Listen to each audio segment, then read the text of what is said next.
morning. Today we can see how to prepare comparative income statement. അപ്പോൾ comparative balance sheet എല്ലാവർക്കും മനസ്സിലായി എന്ന് വിചാരിക്കുന്നു. ഇനി ഇൻകം സ്റ്റേറ്റ്മെൻറ്റ് എങ്ങനെ പ്രിപ്പയർ ചെയ്യാം എന്നുള്ളതാണ് നോക്കാൻ പോകുന്നത്. പ്രിപ്പയർ ചെയ്യുന്നതിൻ്റെ ആ റീഅറേഞ്ച് ചെയ്യുന്ന ഫോർമാറ്റ് നിങ്ങൾ പഠിച്ചു വെക്കുക, അതിനനുസരിച്ചിട്ട് പ്രിപ്പയർ ചെയ്യുക. ഓക്കെ, അപ്പോൾ income statement of A concern for the year ending 31st December 2001 and 2002 is given. Rearrange the figures in a comparative form and study the profitability position of the concern. Comparative ഫോമിൽ rearrange ചെയ്തിട്ട് profitability analyse ചെയ്യാനാണ് നിങ്ങളോട് പറഞ്ഞിരിക്കുന്നത്. You have given net sales, cost of goods sold, operating expenses like general and administrative expenses and selling expenses, അതേപോലെ non operating expenses, interest paid and income tax. ഇത്രയും ഐറ്റംസാണ് ക്വസ്റ്റ്യനിൽ തന്നിരിക്കുന്നത്. അപ്പം നമ്മൾ പ്രിപ്പയർ ചെയ്യുന്ന സമയത്ത് നമുക്കറിയാം income statement has 5 columns. 3 columns എന്ന് പറയുന്നത് നമുക്ക് തരുന്ന ഫിഗേഴ്സ് എഴുതാനും ഡാറ്റ എഴുതാൻ വേണ്ടിയിട്ട്. അപ്പോൾ comparative income statement for the year ended 31st December 2001 and 2002 heading കൊടുക്കുക.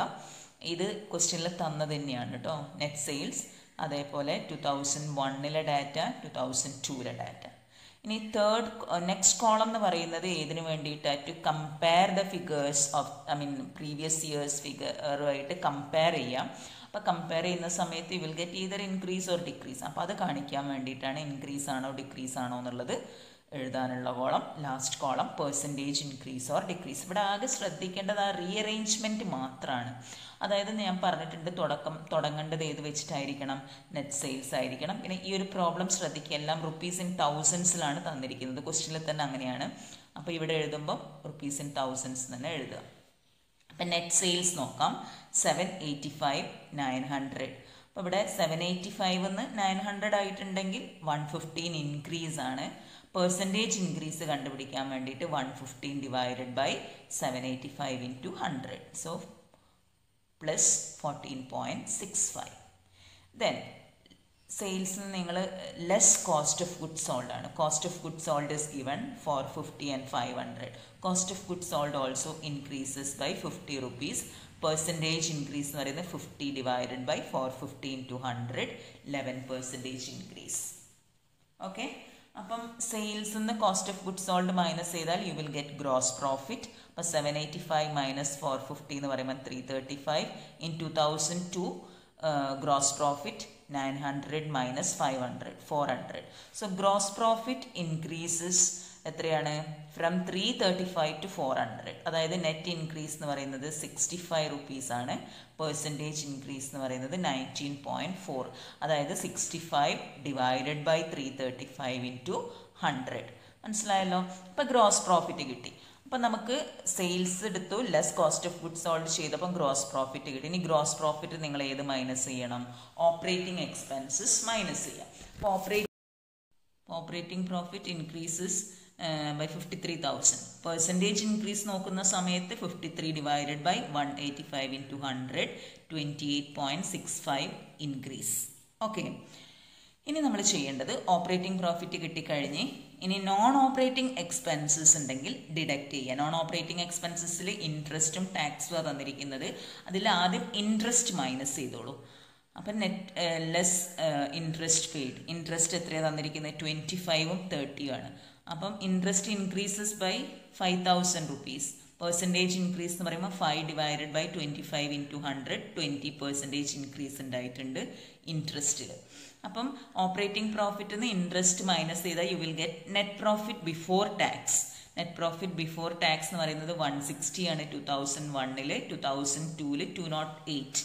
That means net profit before tax increases by 48 rupees and percentage increase എന്ന് പറയുന്നത് 30% ആണ്. ഇനി ടാക്സ് മൈനസ് ചെയ്യാം. 70, 80. അപ്പം ടാക്സും കൂടിയതാണ്. 10,000 rupees ഇൻക്രീസ് ഉണ്ട് ടാക്സിൽ. പെർസെൻറ്റേജ് എന്ന് പറയുമ്പോൾ 14.3 ഇൻക്രീസസ്. ഓക്കെ, അപ്പം നെറ്റ് പ്രോഫിറ്റ് ആഫ്റ്റർ ടാക്സ് കിട്ടാൻ വേണ്ടി ബിഫോർ ടാക്സ് ടാക്സ് മൈനസ് ചെയ്യുക.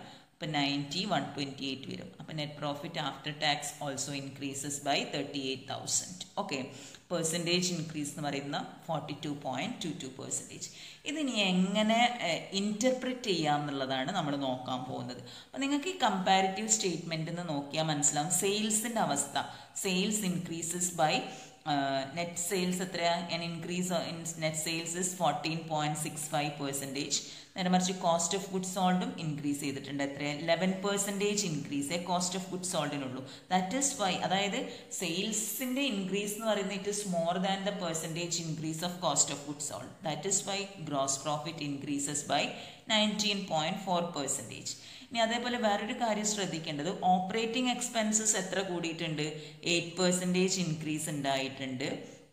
അതായത് although the operating expenses have increased by 8%, increase in gross profit എന്ന് പറയുന്നത് എന്താ? It is sufficient to compensate for the increase in operating expenses. അതായത് gross profit 19.4% increase ചെയ്തിട്ടുണ്ട്, പക്ഷേ ഓപ്പറേറ്റിംഗ് പ്രോഫിറ്റ് 8% ഇൻക്രീസ് ചെയ്തിട്ടുള്ളൂ.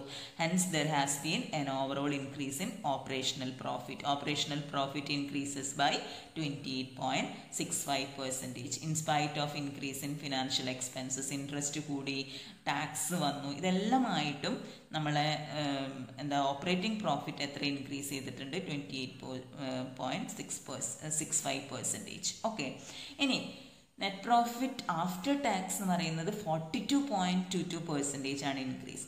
അപ്പം എങ്ങനെ നോക്കുകയാണെങ്കിൽ നമുക്ക് കൺക്ലൂഡ് ചെയ്യാൻ ഇങ്ങനെ എഴുതാം, there is A sufficient progress in the company and the overall profitability of the company is good എന്ന് പറഞ്ഞിട്ട് കൺക്ലൂഡ് ചെയ്യാം. Okay, thank you. ഒരു പ്രോബ്ലം ഞാൻ ഹോംവർക്ക് തരാം, ഇത് നിങ്ങളിരുന്ന് ചെയ്തിട്ട് എനിക്ക് അയച്ചു തരാം.